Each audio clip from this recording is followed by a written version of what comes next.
Excellencies, the presidents, the prime ministers, the vice presidents, the speakers of parliament, the cabinet ministers from Asia, from Africa, from Latin America, from North America, from Europe, President Walsh of the UPF, Reverend Young of the UPF,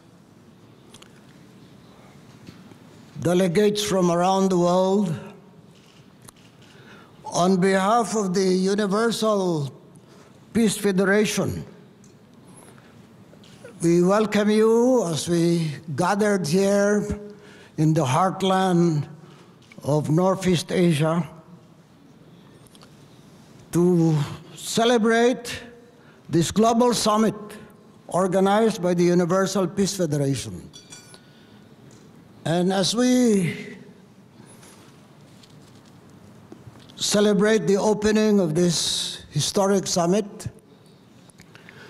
we remember the founding father of the Universal Peace Federation, who left us a few months ago,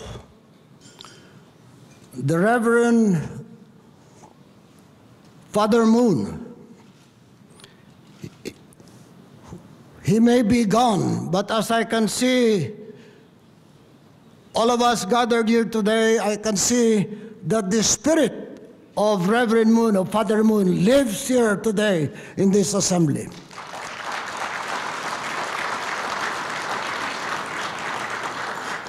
For he was an architect and advocate of peace and reconciliation and of security for our civilization and for human development. I remember that he went out of his way to cross barriers, to break through barriers. And while he comes from the south, he went to North Korea, in Pyongyang, to make peace with his brothers in the north. And he did not just engage in rhetoric, but he tried to bring about economic development in North Korea by establishing the first automobile factory in North Korea. In other words, he just did not articulate his vision, but he actually put his money where his voice was.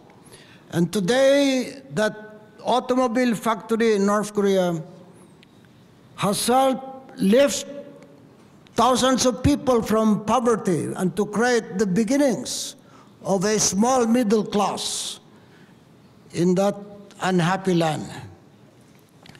My friends, as Dr. Walsh organizes this global summit on peace and development and security and human development, I remember Father Moon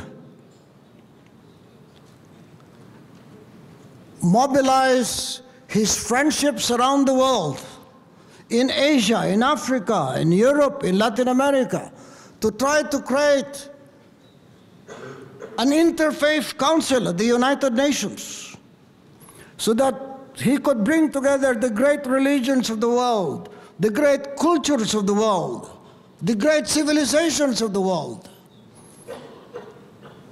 And I had the privilege to address the General Assembly and the Security Council of the United Nations, and no less than President Bush, with whom I had the privilege to speak at the White House, directed the American delegation in the United Nations to bring forth the proposal for an interfaith council in the United Nations, so that not just leaders of government, not just leaders of nations, but the spiritual leaders of the world who could bring and offer the moral dimension, the spiritual dimension to the discussions and affairs of the United Nations.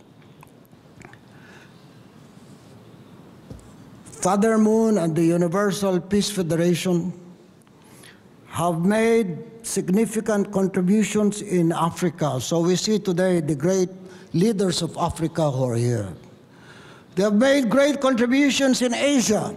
So you see some of the Asian leaders who are here today. Not only former presidents and former prime ministers, but incumbent heads of government and incumbent heads of state who are gathered here for this global summit. Father Moon is now gone,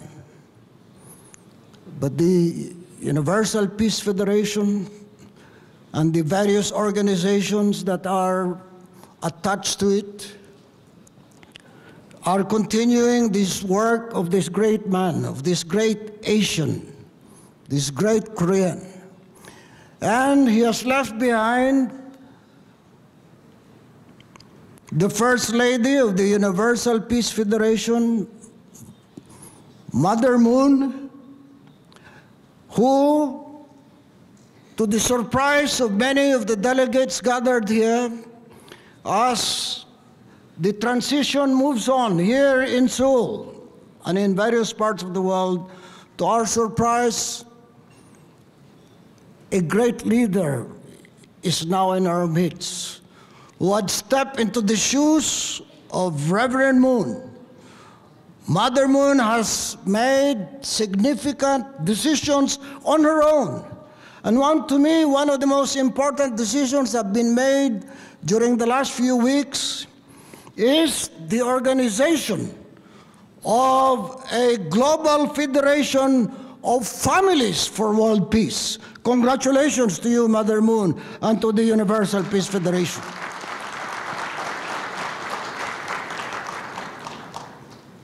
This decision of Mother Moon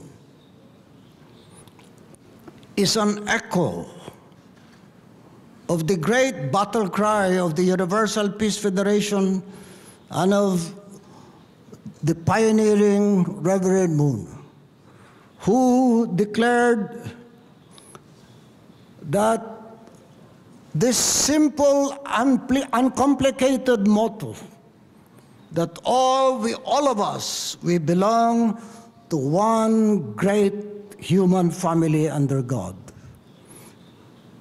Not the color of your skin, whether your nose is long or short. Not your religion, not your race, whether you're Christian or Buddhist or Hindu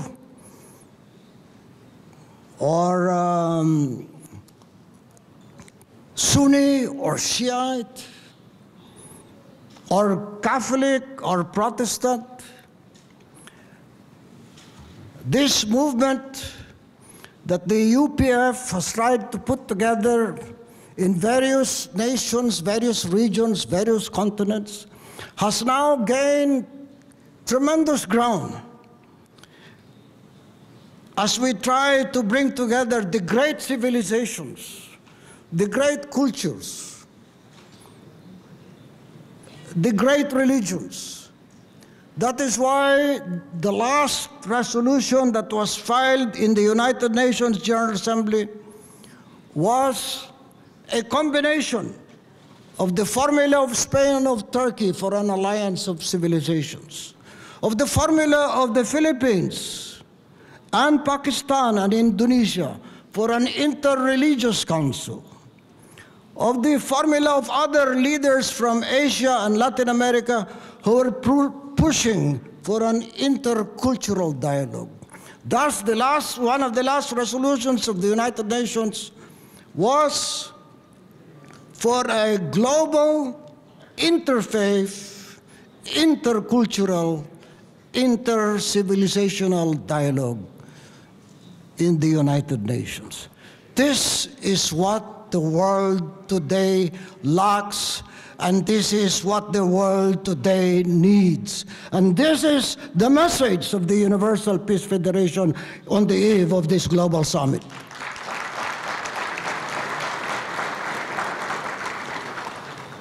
We thank you on behalf of the UPF and of the Governing Council of the UPF for you who have come from nations far and wide.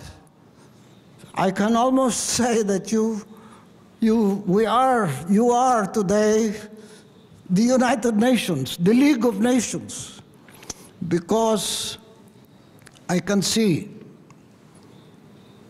our fellow men, brown, black, yellow, and white, gathered here, and in the spirit of Reverend Moon, gathered here under his aegis, under the aegis of the Divine Spirit, because we are all here as one family under God. Thank you and good evening.